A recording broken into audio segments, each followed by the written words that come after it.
I refuse to discuss this with a monkey. We are but traveling companions who happen to be following the same road among the stars. Do not even try to get under my skin. It will not work. The Lilithon is purifying herself of the corruption brought by the servants of Cylon Thrash. Gardens and birds, animals and people. Many are gone forever, and even more are corrupted beyond healing. But the Lilithon is stronger. This world will live. My kin are probably still looking for a means to enter the webway. May the Lilithon spirit aid them in this endeavor. Beyond the gate lies salvation, and perhaps even knowledge about the fate of Kruderok and the remaining survivors. Is that snake venom seeping from your lips? We, the children of Azurian, are no strangers to the art of war. We are not raiders, or butchers, or least of all, fools. When a craft world is beset by calamity, its inhabitants do not start a war with every monkey in the sector. If you are looking for enemies, look for them elsewhere. It is a mystery as inscrutable as the sigh of the last immortal, as deep as the waters of a dark ocean. And I can tell you little, for I was far away, on a mission with my unit. We returned at the appointed hour, but we did not find Kruderok in its celestial harbor. It happened many turns ago, or standard years, as you say. But I remember that moment as if it happened this very day. The memory of a loss is always stronger than the memory of a gain, especially when you lose something as significant as a home, or an entire world.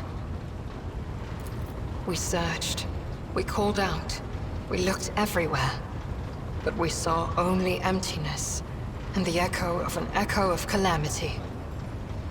Countless days passed before I found myself on the Lilithon and met some of my kin. Those refugees who had barely managed to reach our ancestral planet.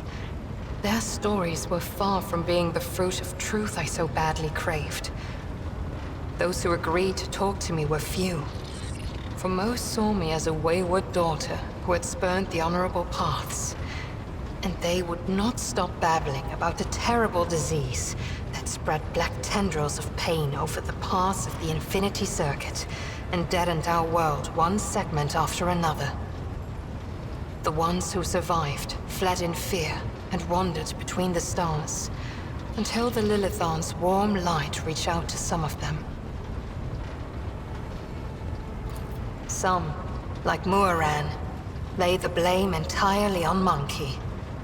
However, I do not know the truth, but I hope, oh, I desperately hope and pray to the gods that someday it will be revealed to me. Is idle curiosity a defining feature of the Monkey? Or are you trying to learn about the weaknesses of my people so you can destroy another world of the children of Azurian? Forgive me, Elentark, but I am not ready to immerse you in the font of my people's deepest mysteries. You are talking about something you cannot comprehend, Elentark. Waystones are not mere trinkets worn by my people. They are something greater. From birth into the last breath, the Spirit Stone belongs only to its owner, serving as an ever-present reminder that we are mortal. For it is the first refuge of the mind and the last refuge of the soul, which Cylon Thrash is so eager to devour. The souls of the children of Azurian move into the stones after death, and then they become a part of the Infinity Circuit on a craft world, so they can serve their people even when the body is gone. There is no crime more despicable than harming a Waystone and dooming the immortal soul of a child of Azurian to an eternity of torment in the maw of she who thirsts. We need waystones as desperately as darkness needs starlight, and monkey need air. And so we are bound to wander the galaxy in search of the old worlds that might give another craft world hope for existence. Each monkey's heart is one of your lives. Each waystone is the preserved soul of a child of Asurian. Cruderach cannot be described in your language. It can only be sung, encased in a filigree of sounds, a melody as complex and delicate as the Infinity Circuit, its energy network. It can be seen in the golden hues of sunlight, felt in the breath of celestial winds. Though it was an artificial world, it was just as alive as any real planet. But I must see clearly. Not only light, but also shadows. I yearn to remember only Cruderach's beauty, but it had a dark side too. My world was isolated for too long. Like a lake of stagnant water, there was no movement or renewal, and even the sweetest outbursts of life soon turned fetid. Who knows? Who knows? Had there been no stagnation, had our elders not been so blind in their dogmatism and our youths not lacking in courage, then perhaps Cruderach would still be alive even now? Is idle curiosity a defining feature of the monkey? Or are you trying to learn about the weaknesses of my people so you can destroy another world of the children of Asurian? Forgive me, Elentark, but I am not ready to immerse you in the font of my people's deepest mysteries. I am afraid your life is too fleeting, and your memory too feeble to encompass the entirety of my knowledge. My people ruled the stars when yours did not even have a name. But many of our songs and stories were lost, stolen by she who thirsts. I can tell you the children of Asurian lived, created, caressed the stars as if they were pearls on a string, until Cylon Thresh smothered our empire in her terrifying embrace. Different branches of the Eldari chose different paths to salvation. My ancestors chose an eternal journey through the starry void, living on craft worlds instead of real planets. We rescued countless wonders from the days before, but far from all. You saw this on the Lilithan. Not even we can always master the gates our ancient ones built. This is the story of the Asuriani. There are branches that chose a different path, gruesome and frightening. I do not wish to tell you about them. That is our dark side, just as your kin have many dark sides of their own. Why ask this question? Is it idle curiosity, or something else? Do not turn your thoughts towards Cylon Thresh, whatever your motive. She is downfall. She is hunger. She is the enemy of all that is good in the universe. She is an enemy to the Eldari, and I hope to you as well. It is the bait with which the enemy lures you in, urging you to come closer, one step after another. Be wary, Elentark. Your intentions may be noble, but they are sending you down a dangerous road. As you wish, Elentark. The outcasts my path led me to had a saying. Let me translate it for you. If you fall off a cliff, grab the roots and do not ask if they belong to a weed or a noble rosebush. You are the root I grabbed, Elentark, because I fell off a cliff. My homeworld is gone. My kin are either dead or hiding no one knows where. By joining forces with you, I may be able to nurture a seedling of the truth I so deeply yearn for. What do you wish to talk about? I followed my path. Do you know what a path is to the children of Assyrian? It is more than a chosen, what do you call it, craft. The path is how each of us moves through the labyrinth of existence, inside and out, in life and in spirit. It is both a journey and a fortress. It protects us from she who thirsts. To stray from the path is to fall into her dark embrace. The first path I walked was the path of awakening.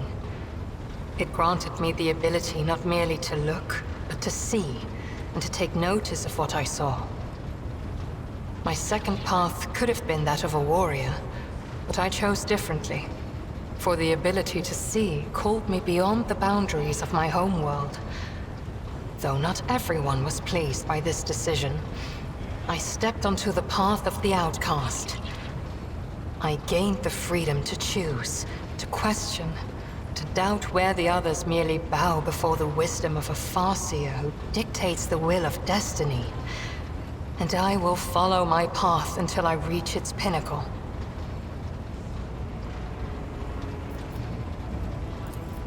Feels like I am in the belly of a bird with steel wings. Cold and unliving, but stubbornly blazing through the dark.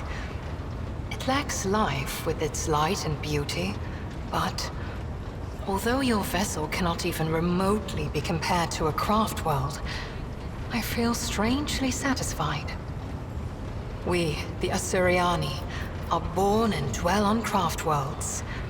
To find myself on a moving world again, even one such as yours, is a source of much joy. The words of truth sound like music. This is what our people say.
please spare me a brief moment of your time, Elantak? Azurion knows that I do not care about the curious glances of Monkey. I grew inured to them back in the blossoming gardens of the Lilithon. They curse me from afar. They follow my every move. They ward themselves against me. Let them. After all, what can be done with such weak-minded, primitive creatures? And still, one monkey stunt has caused the cup of my patience to spill over. She dared to approach me, to speak to me, and touching my hand, she suggested that we withdraw somewhere private. She wanted... Morag. The mere memory of it stirs up a tempest in my soul. I accept your words, Elantak. And still, try to imagine, Elantak, being lusted after by a wild beast. It is foul, disgusting, so vile that it makes your very soul shudder. No. Your kind, simple souls and narrow minds are the root of all these flaws. Narrow minds and simple souls. Every day, I feel as if I am caught in a trap, surrounded by a pack of wild animals. I am prepared to pay this price to find my kin, but everything has its limit. I have walked the path of awakening, Elantak, and learned to see that which is hidden, and hear that which is unspoken. When I found myself on the Lilithon, I watched your kind long enough to understand the true nature of Monkey. I do not think you can tell me anything I do not already know. Nevertheless, I will not protest. Conversations with you are the only thing on this ship that can ease my solitude. Had any of them wished to understand my nature, they would have already run away in fear from one who walks the path of the outcast. But they are just trying to provoke me, hurt me. No, Monkey are driven by their instincts. To survive, to breed, to ensure the preservation of their species and the annihilation of those who threaten them. It is neither good nor bad. It simply is. It was emotions that once brought down my kind, Elantak, toppling us from our pedestal as rulers of the galaxy. Indulging your weaknesses or whims does not make your species any more attractive. Elantak, please understand that I do not find Monkey attractive. The mere thought of being intimate with one of your kind...